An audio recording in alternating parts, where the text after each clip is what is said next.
ضرب اسكت. شو هاد؟ ضربة هاي. ضربة وين بس كيف شفتوا؟ ضربة هاي. ضربة هاي. ايه ضربة هاي. الله يستر.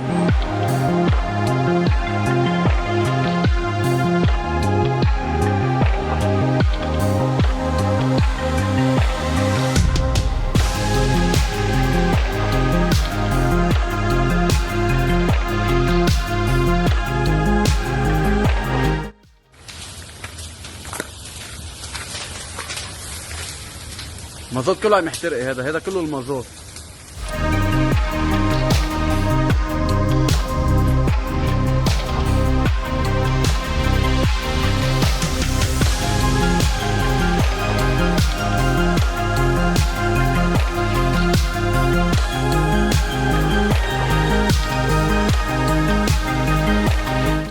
Hamas officials have handed over 3 coffins it says contains the bodies of deceased hostages newly recovered in Gaza. Israel's government has confirmed it's received the coffins via the Red Cross in the Gaza Strip. They'll be transported to Israel for formal identification. As per the terms of the US brokered ceasefire, Israel must now return the bodies of 45 dead Palestinian prisoners, 15 for each Israeli captive returned.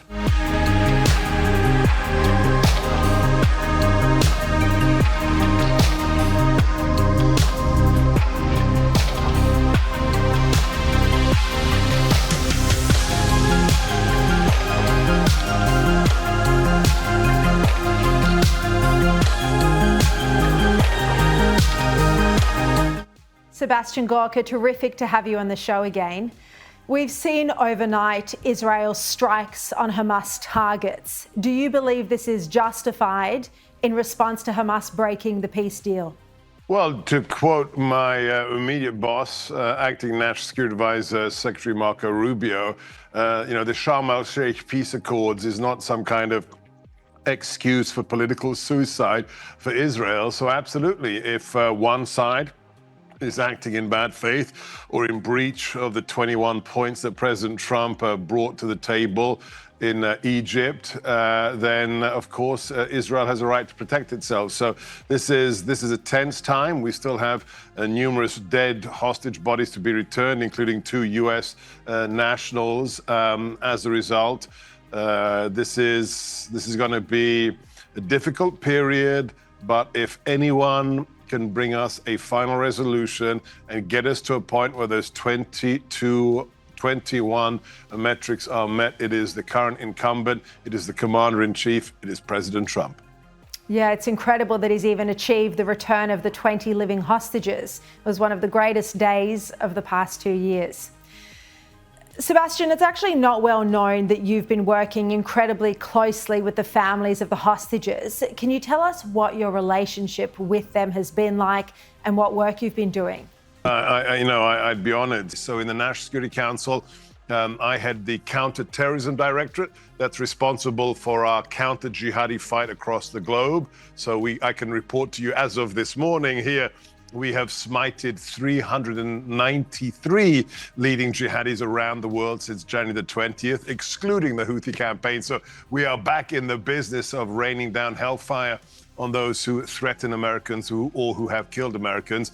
But we also, our directorate coordinates the whole of the US government when it comes to hostage policy. And as such, it has been my deep honor, a tragic one, to meet with almost on a weekly basis with the families of those who were taken hostage, American citizens, but also Israeli families who came to see me and my director for hostage affairs because they knew that only President Trump can bring some little modicum of closure to them. So I've met with former hostages who spent 300, 400 days in captivity, unbelievable tales of heroism and human fortitude. So it's one of the greatest parts of my job to meet these people and also to support the families, especially the family of Itai Chen and also of Omar Nutra. who were killed by Hamas and whose bodies, as US citizens, have yet to be returned. So I have close relations with both of those families, and we will never give up. We will never give in. We will get your sons back. There's been outrage at Hamas staging the fake retrieval of a hostage's remains. His mother's spoken and said how incredibly emotionally distressing this is. Is it your view that Hamas is deliberately playing psychological games here? Or what is your response to the staged fake unearthing of hostage remains? I'm not at liberty to talk about what we're reading in our intelligence reporting, but if you just stay in the open source, if you just look at the public reporting for the last 20 years from that benighted part of the world, let's be very clear. A form of psychological warfare has been implemented against the people of Israel.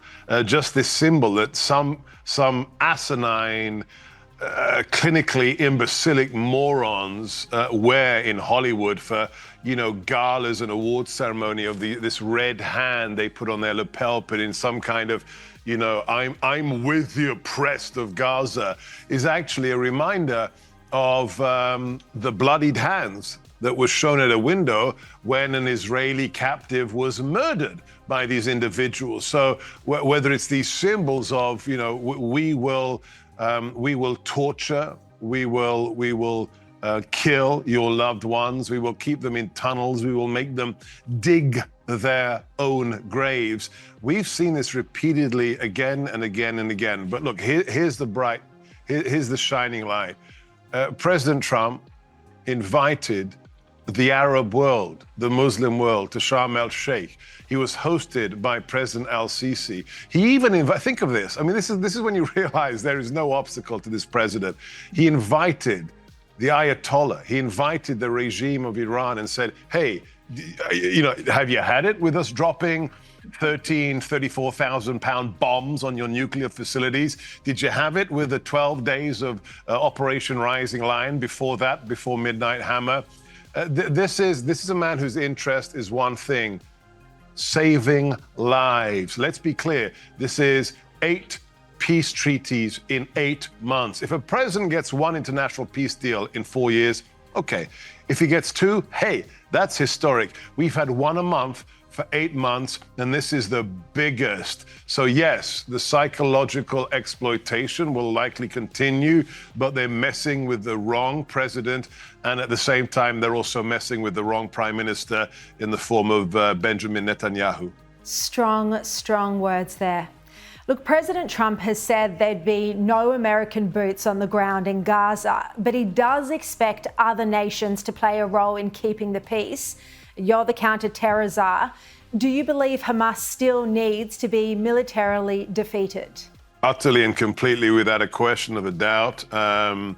The Hamas, look, don't listen to me. Read their founding charter from the 1980s. It states in its opening paragraph, we are a chapter of the Muslim Brotherhood. The Muslim Brotherhood is the progenitor of every modern jihadi organization, from Al-Qaeda to ISIS to Hamas to Hezbollah, even to Shia organizations, if they believe in global jihad and the need to kill all Christians, all Jews, and all apostates. You have genetic makeup that comes ideologically from the Muslim Brotherhood. So yes, Hamas is about jihad.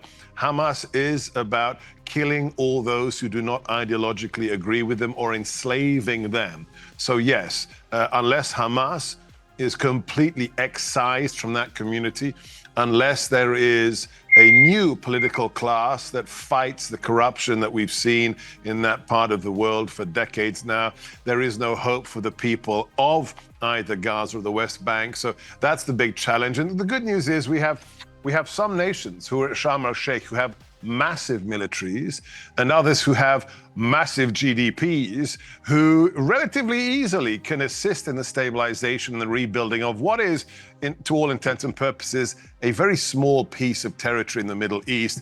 If those nations are serious about the recognition they profited from standing next to President Trump just a few days ago, then it's time for them to pony up. It's time for them to deploy their assets and help bring stable relations to that part of the world. And it's all doable with President Trump. President Trump had this phrase near the end of his campaign before he won for a second time, or should I say third time.